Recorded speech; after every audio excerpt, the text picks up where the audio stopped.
Ladies and gentlemen, welcome to Locked On Seminoles. I'm your host, Max. Right there, we've got Drake, and today is Hump Day. We are almost at the weekend. It's crazy to think that, gosh, it feels like we were just starting football season, and now we are headed into week 10.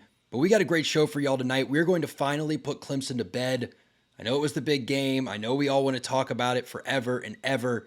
But we're going to put it to bed. We're going to be done with it, and we're going to move on to focusing on NC State. Then we're going to talk about the college football playoff rankings that dropped tonight, tomorrow, or yesterday as you're listening to this, unless you're on YouTube watching the live premiere, which, folks, it's a great way to get locked on Seminoles early. All that and more in just a second. Drizzy, roll the video for the people.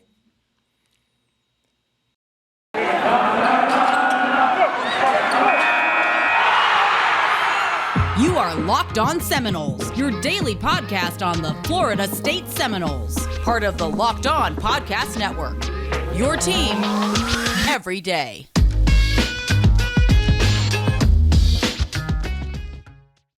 Cool. So here we are, man. Headed into week 10 there's football tonight. Tuesday night Maction is going on. There's Fun Belt football during the week. It is a degenerate gambler's paradise and a college football fan's paradise. But my life's in boxes. I'm getting ready to move up to, well, I call it Atlanta. I guess the people there call it Marietta. But Drake, how are you, buddy? How are you doing? I'm doing good, man. Doing good. Just here, styling, profiling, chilling. I do have the Eastern Michigan Toledo game on as we speak. And also, I'm doing a little better than you because you are frozen right now, my guy. So how's everything over there? Well, it's like Elsa and Anna, dude. Frozen all day. Folks, if it's your first time coming here to us at Locked On Seminoles, welcome. If it's your 150th time, or if you're one of the 54,000 listeners that we just hit since April, welcome back. We like to talk about football. We're fans. We try to give you that perspective. We slip into our journalistic tendencies every now and then, but we go for raw, unfiltered emotions. So let's focus on what's tugging at the heartstrings. Drake, we got to put Clemson to bed, man. It's like that game, like I said yesterday, it's one I'm not going to get over quickly. There's like a few games that just really stick in your heart that you just wish, like NC State 2012. I would give anything to change the outcome of that game, even all these years later. And I think this game's going to be one of those, but it doesn't mean it was a total failure. I'd like to start with you, though. What are your final thoughts as we proceed through this wake of Clemson? I agree that it wasn't a complete abject failure. I don't think it was a failure in any sense of the word, other than we maybe failed to capitalize on probably the worst Clemson team since maybe 2009, 2010, and Dabo's first or second year. More I think, sentiment is that I was extremely frustrated that we had this golden opportunity to actually beat a team that I can agree with you was more athletic than we are, has better personnel than we do. But I keep saying on Twitter that, we need better players. We need better players. I'm like, we do, but I think for that game on Saturday that we watched, we could have won that game close or maybe, by maybe a score with the personnel that we had. And it's just, there's so many other factors into it, whether it be the poor officiating. ACC, you need to really, really, really fix that up. And also maybe some questionable decision-making with the defense. Like primarily, I was in the camp that we gave DJ Uwangalele way too much deference when he honestly hasn't earned anything since maybe being the star QB1 when he wasn't even QB1 yet. But To me, it's just more frustration at the end of the day. But I see the team moving positive and going forward. And just, I'm sick and tired of moral victories, but maybe that's something we need to all accept as a fan base as we're building a foundation for not just this year, but maybe 5 years from now. Here's the thing, folks. I love our fan base because y'all are a bunch of extremists. You're lunatics, you're crazy people, and you don't really understand nuance. So that's why we come in, we try to give you a little bit and see if maybe we can help you out. But I'm with you. I was angry. I was mad about the Clemson loss because, to your point, Drake, we had a chance to win it. But then I had to realize, there's an alternate universe here where we let a Clemson team who hasn't scored 20 points all year score 35 in the first half. And we let that team run. It just happened this year. We let a Louisville team who everyone said was terrible take us to the cleaners in the first half. So it's not that that couldn't have happened with Clemson. It's that it didn't happen. So now we are acting like it's impossible. And if you think it was impossible for them to have beaten us by 50, well, then that in and of itself is progress. Because the past 5 years, they've proven they can beat us by 50 or more, depending on how much they want to beat us by.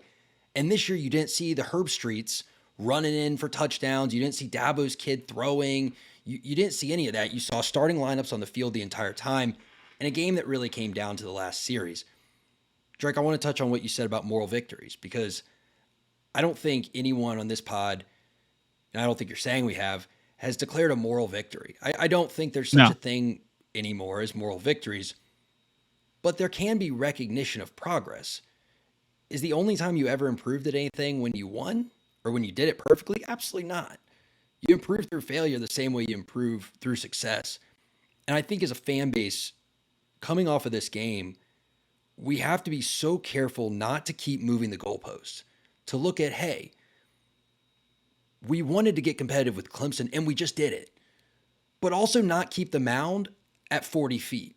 And what I mean by that is, when you start Little League, you're pitching at 40 feet. Well, eventually your dad puts you on the big field where you're at 60. And eventually you go to the high school field. And eventually you got to go to the wooden bat league if you want to make it to the majors. So we have to find that balance of don't be unrealistic, but also do let expectations kind of move along as this team progresses. And you made this point in pre-production. You've seen this team be great. Everyone listening to this has seen this team do really good things. Last year, we would see 1 or 2 good plays at a time, 1 or 2 great Jordan Travis runs at a time.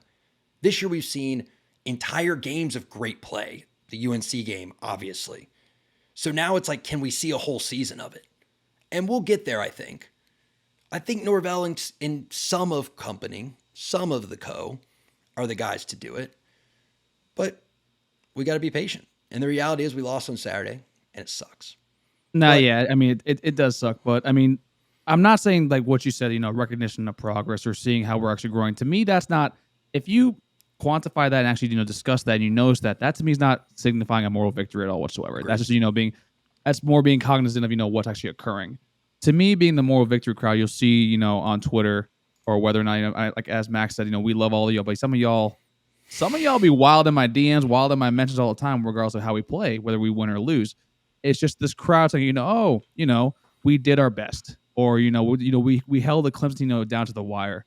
And you know what? That's all fine and dandy for some folks. For me personally, I played competitively for a long, long time. It's just something more in me that I can stand for that. And another thing too, I will say to your point from yesterday, I do agree. While I am proud of these players for playing very, very hard, that excuse is going to go by the wayside very, very quickly, primarily because eventually you need to get rid of that mentality. You should always play hard, but that should be the bare minimum. That shouldn't even be what we're striving for. I do agree that we should know it's much better that we got punched in the mouth against Clemson in Death Valley, and we did play very well, very, very hard. However, as the season comes to a close, I need to not only look at that as be the one sort of finite, what's the word?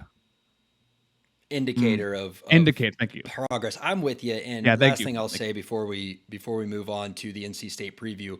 Actually, I want to touch on one thing schematically. I want to talk about bracketing because Kenny Dillingham mentioned it in his press conference. But before I do that, when I say they played hard, I'm always going to reward that in my mind. But it's 1 point of reward, whereas losing is 600 points of demerits. So I'm not saying it negates the loss. It just, look, we played hard and we lost.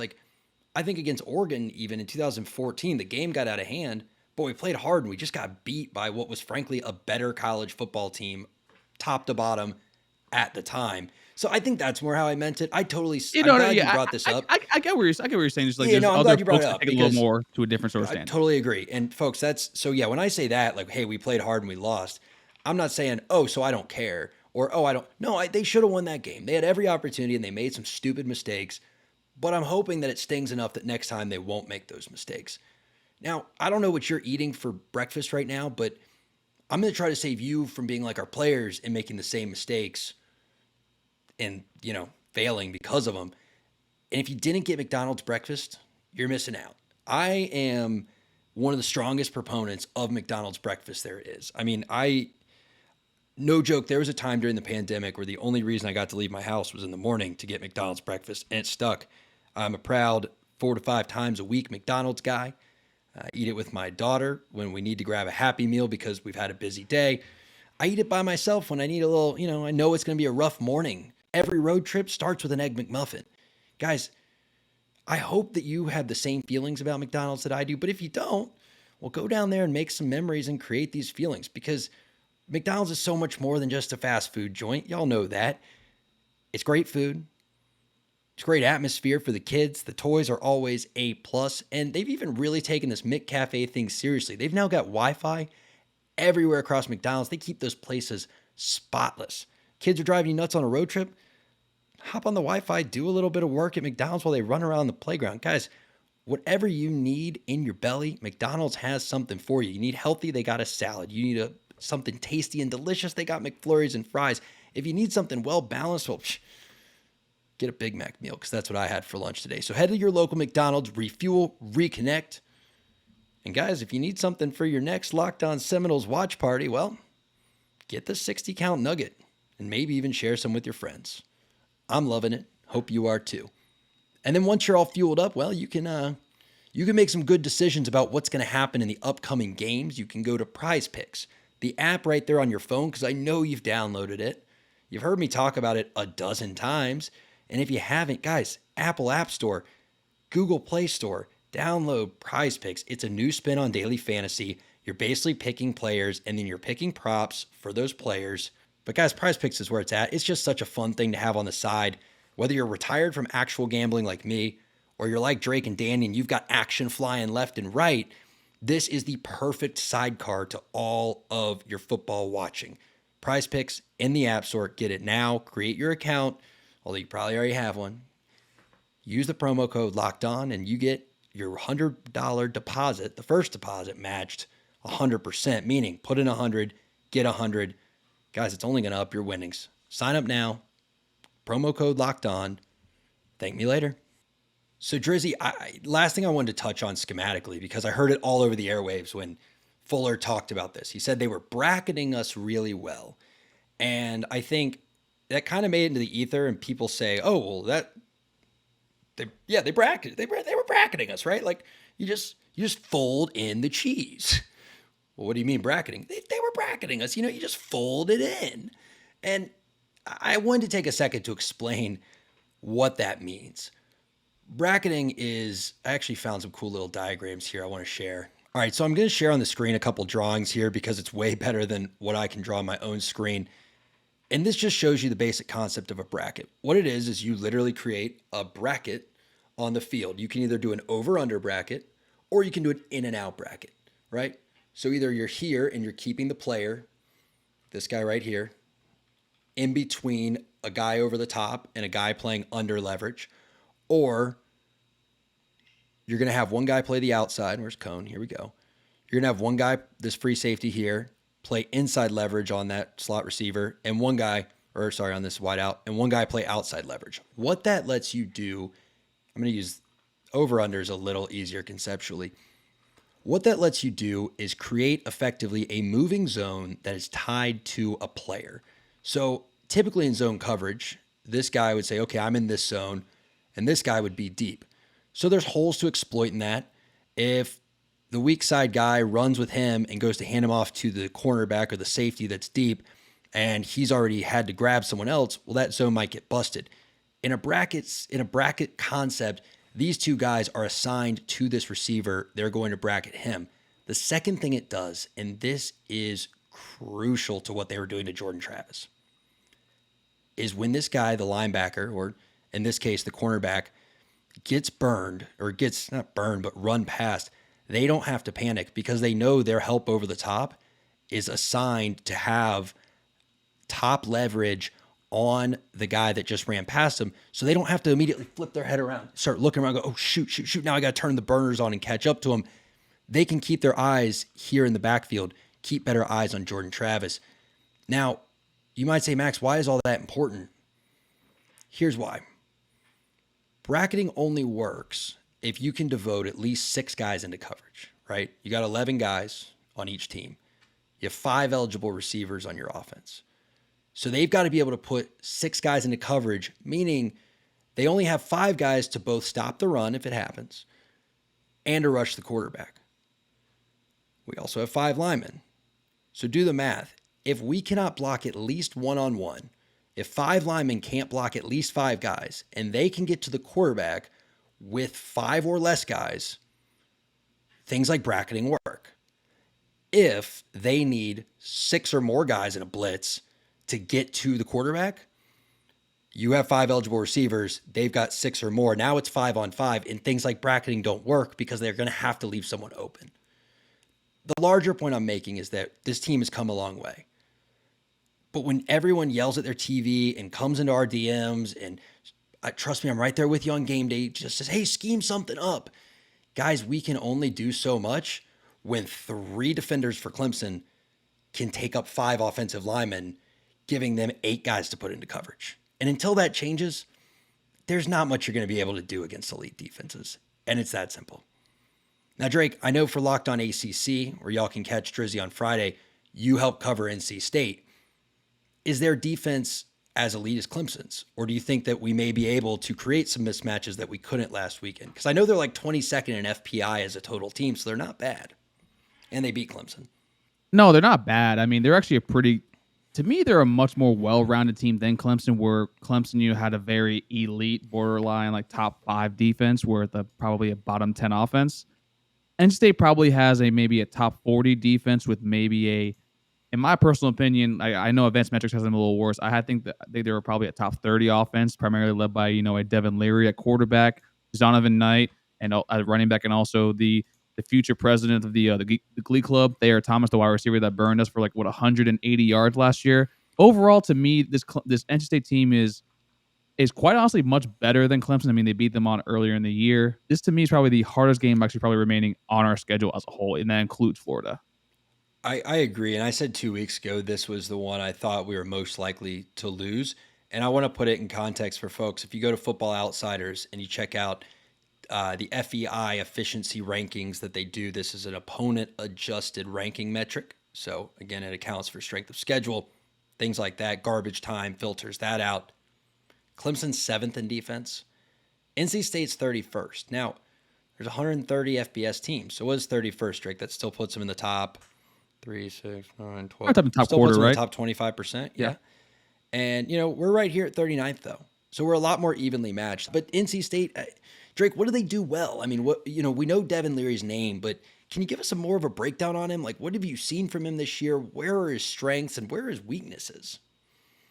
If we're going to keep it simple, stupid, the kid just does not up at all. I think he's probably one of the few quarterbacks, I think, in the past few years that I think he has 21 TDs and maybe 2 interceptions. Devin Leary, he's what we want Jordan Travis to be. A lot more accurate. He's not as mobile. He can extend the play with his feet. He actually is able to throw those nice little corner routes to the pylon in the end zone that only his receivers can catch. And He simply does not mess up. To me, that's the more core that he will never lose you a game, period, at all whatsoever. To me, he's the perfect game manager, but he's able to excel past that. I think the best comp for those of you that followed football back in the day, Utah, Alex Smith is probably, to me, what you would see with Devin Leary this coming Saturday. He is probably the most underrated quarterback in the ACC and probably the most underrated quarterback actually in the entire country. Do you think it's mostly him by himself? Do you think that the team schemes him up really well? Do you think it's a combination of both? I guess what I'm getting at is if our defense can knock them out of how they usually play, like we did with NC State, will we see kind of what happened to, I almost said Sam Hartman, what happened to Sam Howell and see him kind of go into panic mode, or can he beat you with a lot of different looks? I think he can beat you with a lot of different looks, but I will give a little bit of credence to Dave Dorn, their head coach. I think he's probably been the best head coach actually in this conference outside Dave Clawson, primarily because he does give you those unique looks, whether it be, bunch of out routes, a lot of ins and outs, or, scheming up, Donovan Knight out of the backfield, or using, slot receivers like a Thayer Thomas or a Mecca Mezzi. To me, a lot of it is what he schemed up. But like I said before, you can give Devin Leary, I think, any playbook or any look on defense. He'll find a way to probably capitalize on one mistake, mainly because he is so patient in the pocket, or he'll extend the play, says feet again, and look for the next best option. He will never you won't see him sacked very much this coming Saturday, even though we do have probably the best defensive line in the conference outside Clemson. I think seeing our offense go into the other side of it, One thing I'm really looking at here is when I look at NC State's ranking in defensive busted drives. That is drives where that's the percentage of opponents' offensive drives that gain 0 or negative yards. So how often do they just completely shut you down? They're 55 in that, right? So they're right in that top third of being able to get you off the field quickly. And I think we saw against Clemson that when this team gets pushed off the field quickly and they're not really able to get into a rhythm and they have to rely on shot plays, it's not really a great winning formula. Now, that's kind of all we do well right now, but we're going to have to be able to establish the run. And we talked about against Clemson how their athletes were superior to ours. And I talked about this yesterday where when we run those zone reads, we're relying on either a block or a bite. And what I mean is the defense is defending it, whether it's a zone run defense or a man run defense, it's kind of irrelevant because there's going to be someone who's accounting for one area or one person, be it the running back or the quarterback. There'll be another guy who's accounting for one area where the running back or quarterback's going to run, or the person, the running back or the quarterback. And one of those guys either has to get blocked by an offensive lineman and moved out of the way, which opens up a running lane for the corresponding guy on offense, the running back or the quarterback. And the quarterback's job then is to see, okay, which guy, whose lane is that in, and either take off or hand it off. Or one of those defenders has to make a bad decision and he's supposed to cover this area, but he moves to this area because he bites on the play fake, or he's supposed to cover the running back and he decides, no, I'm going to go for glory and chases the quarterback. And that allows that play to develop. But if you don't get a bite from them making a bad decision, or you don't block one of them and open a lane, then there's nothing you can do. You're just hoping that 4 yards in the backfield, your quarterback or running back can make the guy miss, and it's going to be probably a negative play. At best, you might get a yard or two. And that's not something you can scheme up. That's just something that has to happen. The offensive line has to step up and has to open those holes. And to piggyback on that a little bit, I know one of the big storylines narratives coming to the game is also it's going to be a homecoming for several NC State players. One of them being Cyrus Fagan. He's not playing. He's out due to an injury, but he was a top 5. I know some of you like PFF or FEI or S&P Plus. He was a top 5 PFF graded player. And also, Corey Durden is probably the leader, the anchor of that defensive line now being fully healthy. If you see on Instagram, you see on Twitter, he's leaned out a bit. He looks a lot more athletic. And he is probably, I think he's in the running for ACC Defensive Player of the Year, being an interior lineman. That's something that we saw the first 2 years he was here. Last year, obviously, due to injury and other concerns, that didn't come to fruition. But this defensive line for NC State is no joke. It's going to be extremely aggressive, and luckily we do have Jordan Travis there to be mobile, to evade the pocket. But it's going to be very interesting to see how much time our offensive line actually does give Jordan Travis to be in the pocket. Yeah, so what are going to be your key performance indicators after the game? Once win or loss, the emotions have settled. What are you going to look back on? Hey, did we do this to consider the game a success or a failure? I need to see the same kind of resolve from our defense that we had against Clemson. I know I ragged on them a bit for basically saying they were very unaggressive when it came to attacking DJ, or whether it be Will Shipley or Ajuaj or Joseph Ngata, the wide receivers for Clemson. I need to see this defense actually cover up there, Thomas, unlike they did last year. For some reason, we thought the one white dude in the slot was, perfectly fine for him to run 180 yards. But with Zonovan, if we're able to bottle up Zonovan Knight, as we've been bottling up every other team's running back up until Will Shipley, that to me is something I need to see. And to be quite honest with you, I would like to see maybe at least 3 quarterback hurries, maybe a sack and a half, maybe 2 sacks.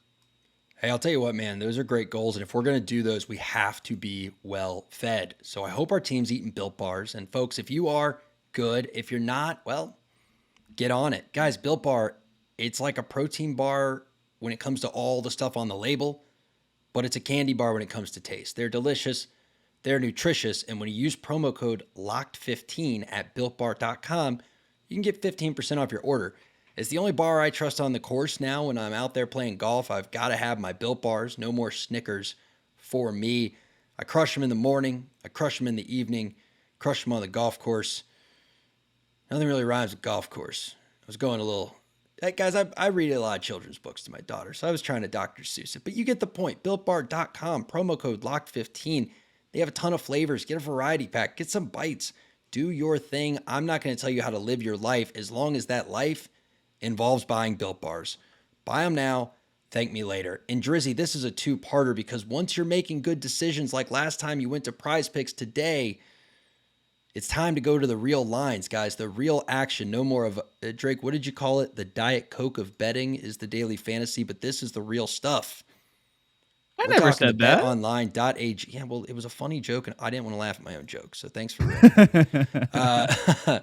So I want to do the betonline.ag line of the day. We are going to some Wednesday night action. We've got Central Michigan. We've got Western Michigan. Western is a 10-point favorite. The over-under is 66 points. I'm going to give you a cop-out and let you take either one. You can take over-under at 66. You can take one of the teams on the 10-point spread. Western versus Central, the second biggest rivalry in Michigan, the state of Michigan, I suppose. Who are we taking, bud? I'm taking Western Michigan minus 10 solely for the fact that they boned me very hard when they played Pitt earlier on in the year and covered a 20-point spread. Western Michigan actually probably sneakily, they're a decent team. They're okay, but Central Michigan is just not a good team. Jim McElwain, I think he's found a better home there, but give me Western Michigan minus 10. I think I'm going to be riding with the Broncos. I dig that. So, folks, go to betonline.ag, make your account, and you can hop in on these lines of the day, or you can hop on the Saturday show, maybe an early Friday premiere this week. Who knows? Subscribe to YouTube to find out, and listen to Danny and Drake's picks. betonline.ag, promo code locked on. All right, buddy. Here we are. It's like we blinked. It's like we're so excited for the season. All these things are happening. You make it week to week, and before you know it, college football playoff rankings are coming out. Now, folks, this is Locked On Seminoles. This is your favorite daily podcast and now video cast on the Florida State Seminoles. Make sure you're subscribed. Make sure you give us some reviews. Make sure you share it with a friend. And if you're on YouTube, comment something down below. Just say, hey, we like talking to you. But today we're going to go national because sometimes the boys go global. And I kind of want to talk about these top 25 rankings, Drake. Oh, man. First of all, clearly ESPN's advertisers told them, hey, stop doing that thing where you start the top of the show with the top four, all right? You got to go back to front here. This is what I find interesting about these rankings is, guys, college football, not guys. Look, you don't have to agree with me on this, folks. If it's your first time, I'm opinionated. I'm sorry, but this isn't an adversarial thing. I do want to note, though, like every week in college football is a playoff almost. Like that's what makes this sport great. So you look at a lot of these matchups, and Georgia-Alabama is going to sort itself out. I don't personally believe in even numbered matchups. I think if Alabama beats Georgia, that's it. Sorry. I don't think, because then it diminishes the win, right? In my opinion. I think if Georgia beats Alabama, well, they're 2 losses. They're completely out. Michigan State, Ohio State, they're going to play each other. That's going to take care of itself. Oregon, Ohio State, that's a toughie because Oregon beat Ohio State, but they lost to Stanford. And Ohio State's only loss is to a team that beat Ohio State. So you got to think like, no, but I'm serious, right? Like that is like Ohio State losing to Oregon is weird as that logic sounds, is a much better loss than Oregon losing to Stanford. So there is an argument to be made there because it was week 3. Yeah, that's where actually that goes to my point where to me, losses somewhat matter, but it depends on when the loss actually occurred. There was a reason why I was very heavy on us actually most likely beating Notre Dame week 1. The team in week 1 is nowhere near the team you play at the end of the year. So to me, the Oregon loss in the first, was it the second week or the third week, something like that? It was week 3, I believe. Yeah, week 3. And Ohio State's had a first-year QB who since then has been lights out and would be a Heisman candidate if he hadn't lost to Oregon. That to me is also why I don't have Alabama actually at number 2. Primarily lost to a Texas A&M team who was down a QB further down in the year. So to me, if they play again, I don't see Alabama beating Texas A&M the second time around. So to me, it depends on when the loss actually occurs. Like to me, my top 4 will probably be Georgia, Michigan State, Ohio State, and maybe Oregon for a rematch in the first week. Yeah, I'm still with the even numbers thing, even though I agree with you. It's not the same team. I just don't think you put them both in because I'm a believer in the most deserving, because I said on Twitter, you don't just take an IQ test to name the valedictorian. It matters. Like, you have to go out there and play your best football week in and week out. Now, that may sound like I'm vouching for Oregon, but to the contrary, Ohio State played their best football week in and week out. They lost to Oregon. One thing in that game I think that is easy to forget is Ohio State burned their second drive by getting 90 yards down to the goal line and fumbling. And they burned like 6 minutes of clock.